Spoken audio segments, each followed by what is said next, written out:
Hey everybody, Will Fix here. We got another video for you today. Thanks for spending some time with me. We'll probably spend about 15-20 minutes together today. It might be longer than that. I always say this first before I get the video done, so it's never accurate, so I don't even know why I say it. Anyway, let's go ahead and get going. I appreciate you stepping in. I hope this is informative and entertaining for you. We're going to talk about cryptocurrency. We're going to talk about XRP. So let's sit back, and I've prepared some stuff for you, studied some stuff out. So let's go ahead and get started. We'll have to build a little bit of a background. ISO 20022. We're all pretty familiar with that. ISO 20022 is an ISO standard electronic data interchange between financial institutions. It describes a metadata repository containing descriptions of messages and business processes, and a maintenance process for the repository content. The standard covers financial information transferred between financial institutions that includes payment transactions, securities trading, and settlement information, credit and debit card transactions, and other financial information. The repository contains a huge amount of financial services metadata that has been shared and standardized across the industry. The metadata is stored in UML models with a special ISO 20022 UML profile.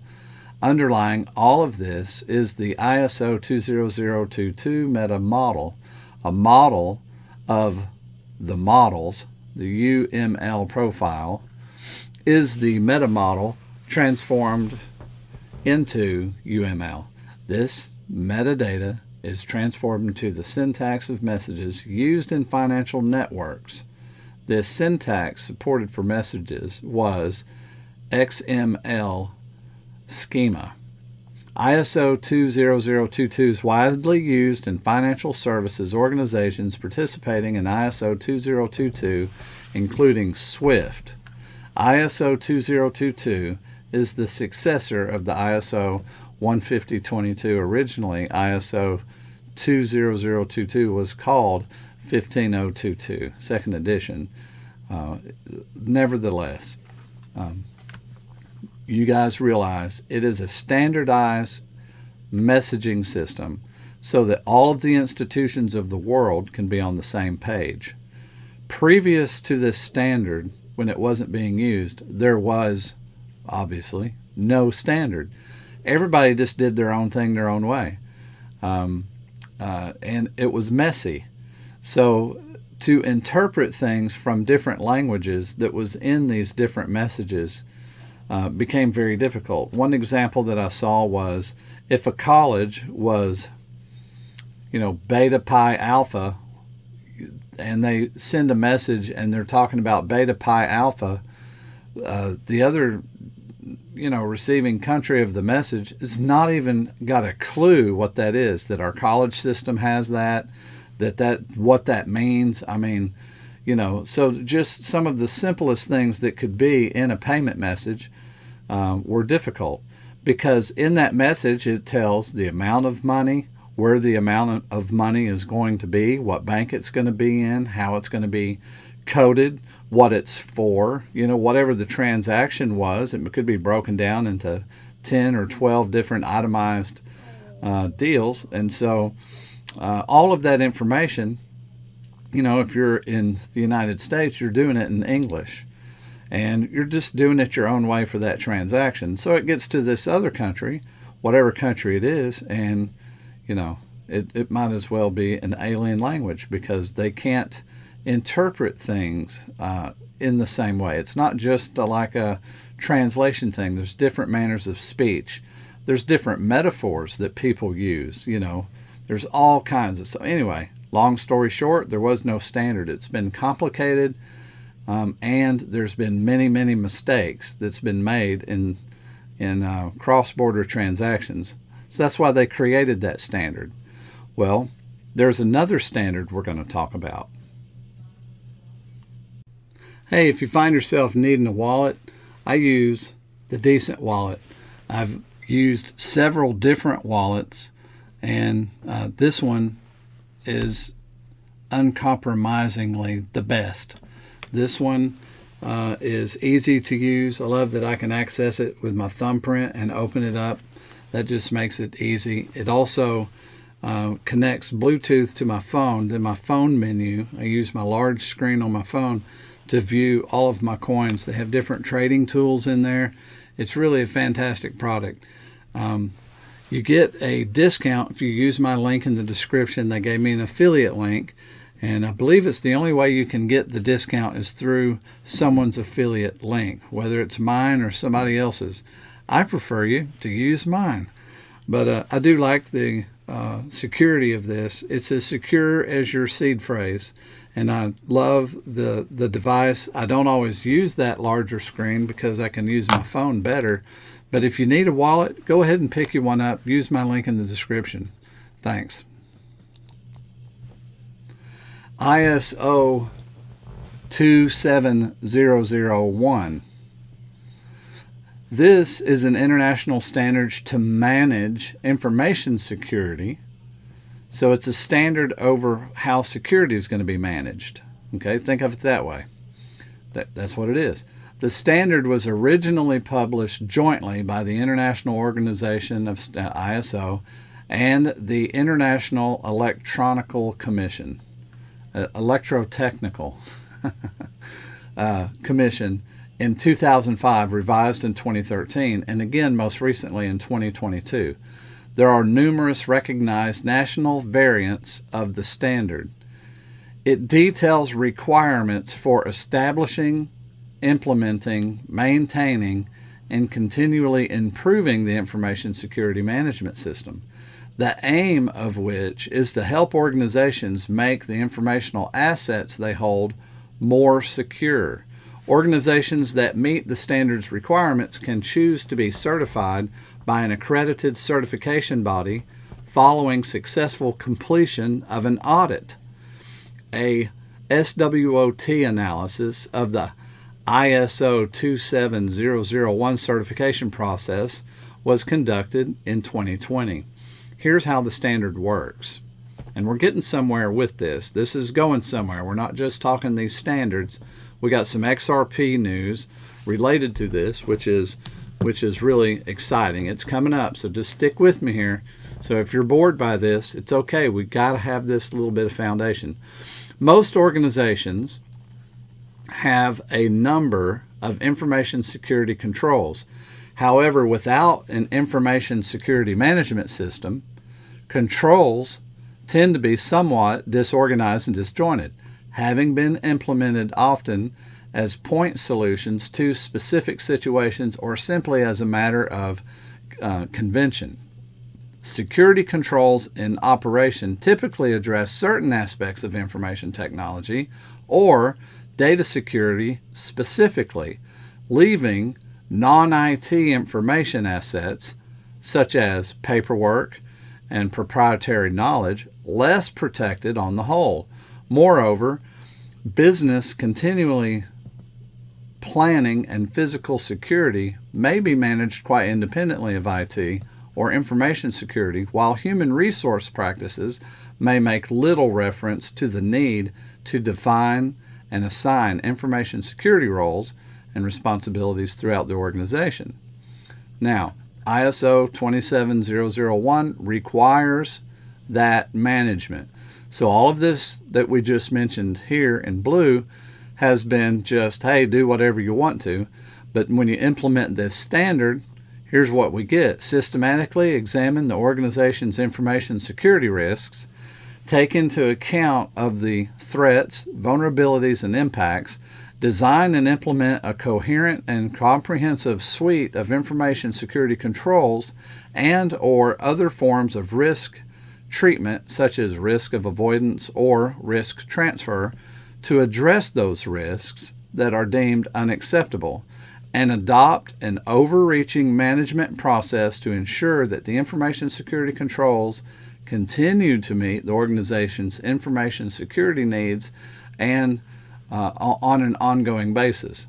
What controls will be tested as part of the certification to 27001 is dependent upon the certification auditor. This can include any controls that the organization has deemed to be within the scope of the ISMS, and this testing can be any depth or extent as assessed by the auditor as needed to test that the control has been implemented and is operating efficiently. Management determines the scope of the ISMS for certification processes and may limit it to, say, a single business unit or location. The ISO 27001 certificate does not necessarily mean the remainder of the organization outside of the scoped area has an adequate approach to information security management.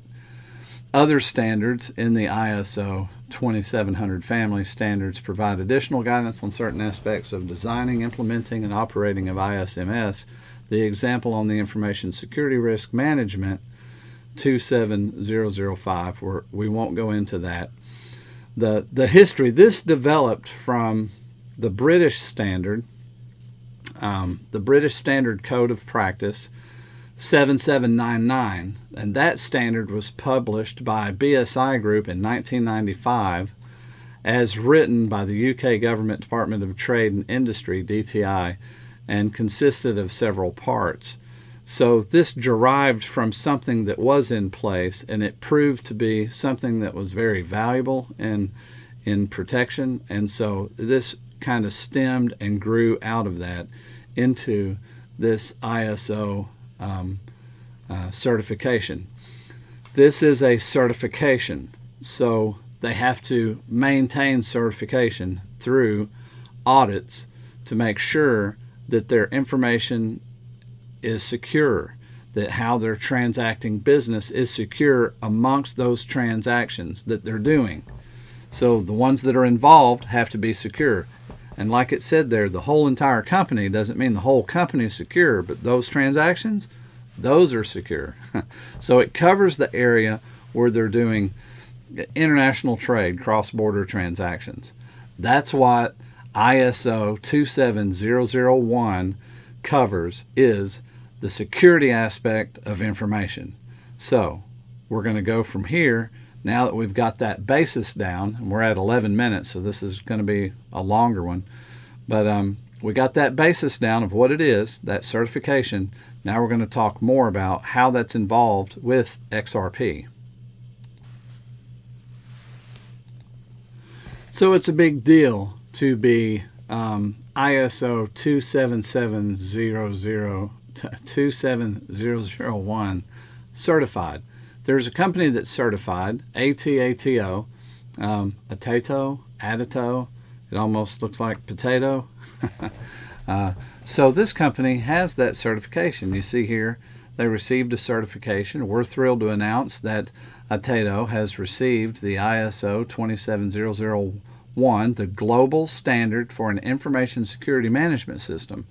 The ISO 27001 is an auditable and internationally recognized benchmark for information security management. It represents our fulfillment of the strict requirements that qualify a company for ISO 27001 certification. This is one of the several indications that Atato has the strongest security measures in place. All right? So, who's Atato? Well, there's some custody things going on here. Apparently, it looks like the XRP ledger and Kronos integrates Atato's BYOC. Now look at this. Bring your own chain network for compliant custody solutions. Hey. The custody, Atato custody, they come up with these weird names. I feel silly saying some of this stuff. Custody offers regulated institutional grade custody for all participants of the XRP ledger and Kronos chain ecosystems, along with other leading chains including Bitcoin and Ethereum. Furthermore, Atato does not charge customers AUM transactions and withdrawals fees, making it the preferred product suite. So, this is bring your own chain. Isn't that interesting? You know, multiple chains. Those aren't the only chains either, because I've already researched this some. There's a whole bunch of different chains, and let's just look at the XRP part of this. The XRP ledger, XRPL, is an open source public decentralized layer 1 blockchain led by a global developer community. It is fast, efficient. It is fast, energy efficient, and reliable. For more than 10 years, it's been a blockchain best suited to enable settlement and liquidity of tokenized assets at scale. With ease of development, low transaction costs, and a knowledgeable community, it provides developers with a strong open source foundation for executing on the most demanding projects without impacting XRPL's lean and efficient feature set. XRPL enables a wide variety of services and use cases, including payments, institutional DeFi, and tokenization. And then Kronos, I don't know if you guys know about that, but about Kronos, let's look at this real quick. It's the leading Ethereum-compatible Layer 1 blockchain network built on Cosmos SDK, supported by Crypto.com, Crypto.org, and more than 500 app developers and partners today. The CRO FAM ecosystem represents an addressable user base for more than 80 million people worldwide. Our mission is to make it easy and safe for the next billion crypto users to adopt Web3, with the focus on decentralized applications in the DeFi, NFTs, and GameFi verticals.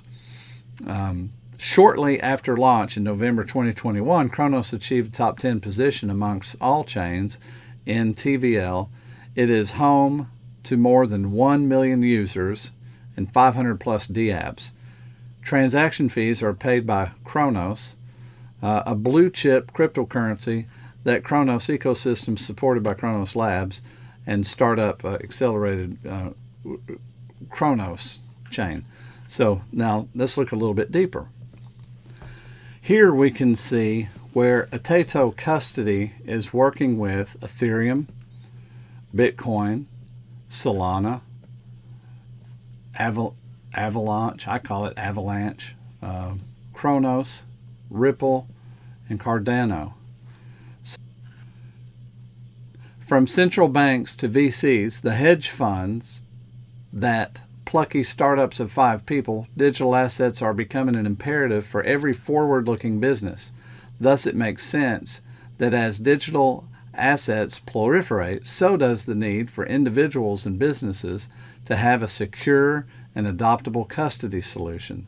To navigate these shifting sands, enter Atato Custody, which has emerged as a beacon of trust and innovation in the realm of institutional-grade digital asset custody solutions.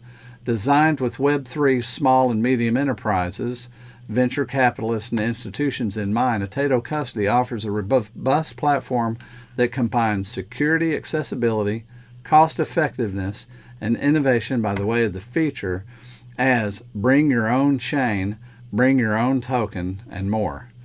So this is reminds me of Quant's Overledger in some respects. You know, it's this all-inclusive thing that this company's come up with. So not only is this company leading the way in that, but they're also the ISO 27001 compliant, which isn't a requirement.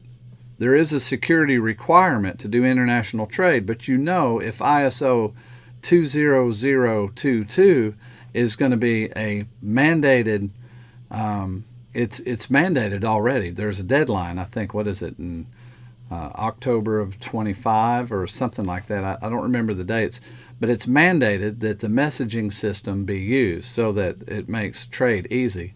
Well, they're probably going to depend on ISO 27001 also. So it hasn't been mandated, but probably it's going to be, because somebody needs to be managing and looking at all of the security aspects of world trade. So all of these companies right here represent Ethereum, Bitcoin. I mean, all these companies right here represent the biggest of the biggest.